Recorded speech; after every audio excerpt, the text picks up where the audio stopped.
more can I say? Top Billin. All right, Top Billin, man.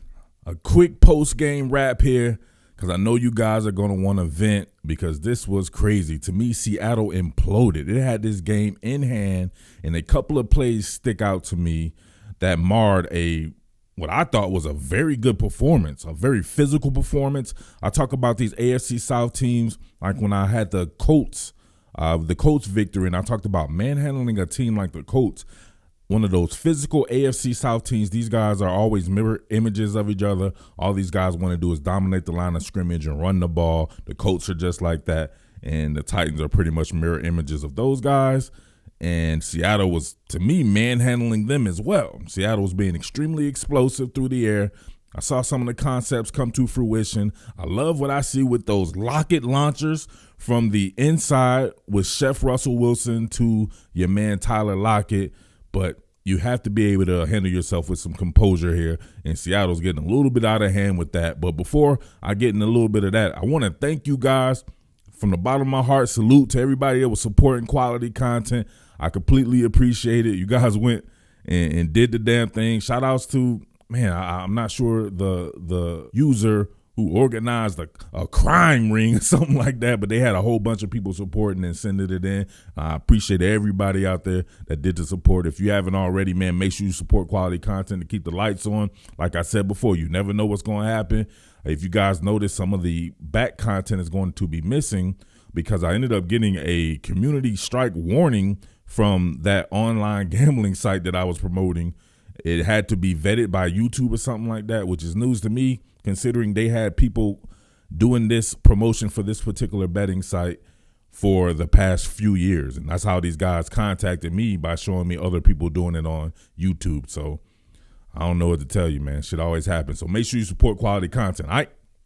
But listen, what? Come on. First and foremost, this particular play right here, my DJ Reed. DJ Reed is such a good player. He may be the best player in the secondary of a stacked secondary. Well, at least three guys are stacked. I don't give a damn what you say. Trey Flowers ain't that dude. He is not that good to me. You talking about the guys that he did against the Colts, they don't have any receivers. I knew he was going to get torched playing against Tennessee. Come on, man. But look at this play from DJ Reed here, going against the great A.J. Brown here. Look at this. You got a out and up, right? Or however you want to call this, right? It has a full transition to it. He's trying to sell an out, but he doesn't necessarily super sell that bad boy. Can't call it a stuggo or anything like that. But Reed is on his ass. Pause, right? Right up in his grill. Now, that may be a little questionable, but they were letting these guys play. I absolutely love that. That's that physicality right there. AJ Green is a big dude. So you impeded his progress where he was unable to catch up to this, and he stuck his arms out way too soon and wasn't able to get this. That's a good play by DJ Reed. Why did you have to go and do this? That right there, look at that. What was that, third down? It was like third down or something like that. These guys were going for, looking like they were going to not have anything to offer on this particular drive there, and then DJ Reed gets up and does this. He taunts. Why? Like, why? Why, man? You can do this towards the sideline and be fine. You know they're cracking down on it. Come on, that doesn't seem like the normal Seattle way with those guys, how they operate out there, at least not from the standpoint. Obviously, they've had guys on there that talk a lot of shit before, but it seems like these guys were always understanding of the rules and how not to go above that rule set, or beyond that rule set.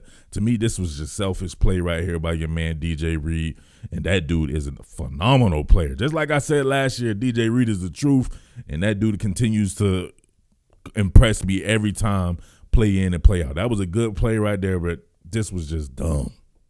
This particular play right here was a backbreaker.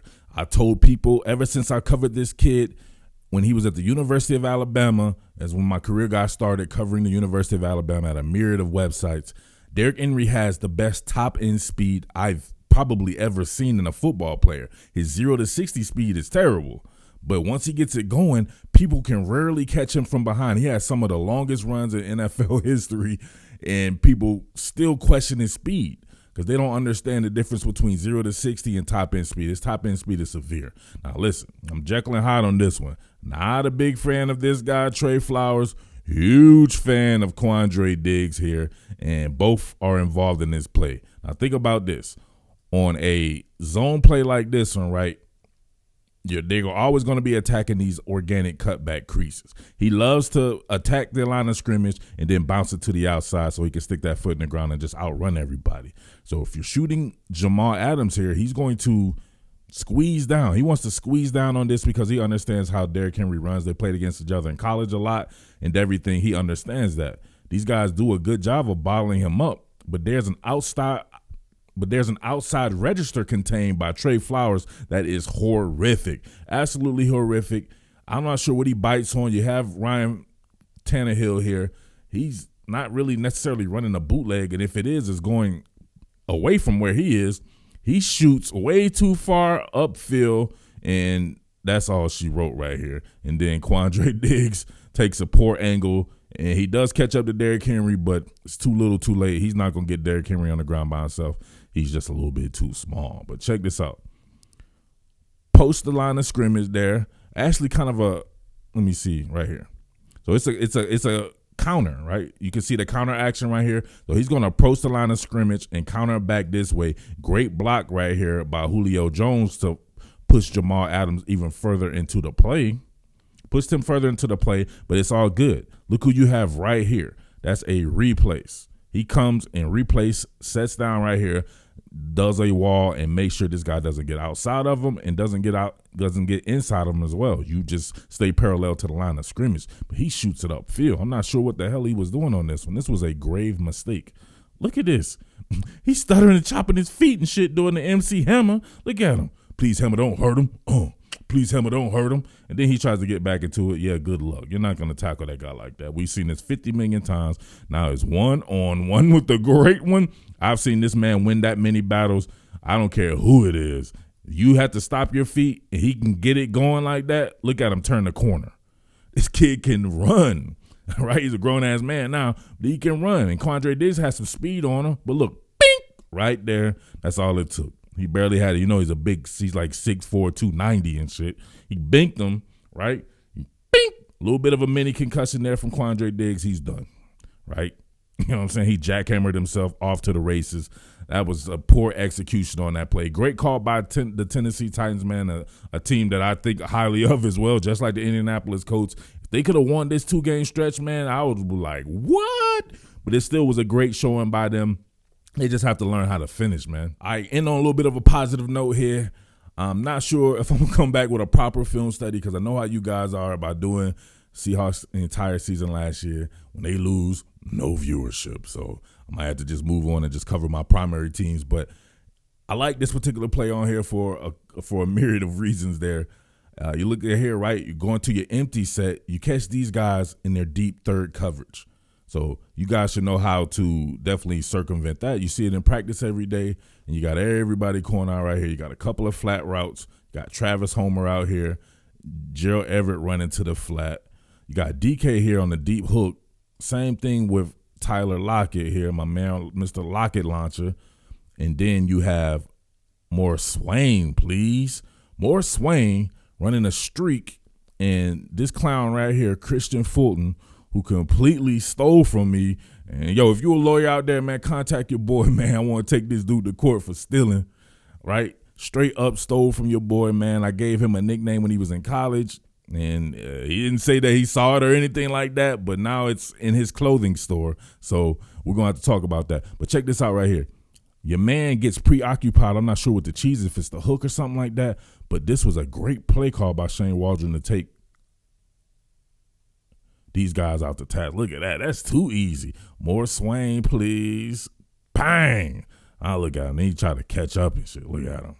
All late, old stealing ass. That's what he gets.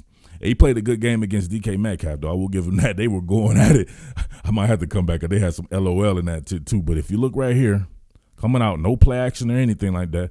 I'm not sure why this guy wouldn't be the deepest of the deep here, covering the deep third of the field. He's peeking in the backfield or something like that. But Swain slips by, and that's easy. Right then and there, I was like, oh, these guys are cooked, and it was by more Swain, please, right? We'll see it from this side right here. All Russell had to do was subtly slide in the pocket. Dang, somebody getting a little bit of some prison reps going on right there. But it was enough time, and look at that. Got him. Love that right there, man. That should have been it right there, those penalties, or that penalty. It was actually a few penalties there, man. Just some undisciplined ball by your Seattle Seahawks there, but they should be fine. No harm, no foul with this one. We probably look back on this one like, damn, but they can't let this beat them twice, you know what I'm saying? But it's your boy Murph, the Underground King. Thank you for rocking with your boy, and salute to everybody who sent the quality content support. I appreciate it. All right, peace. What more can I say? Top Billin.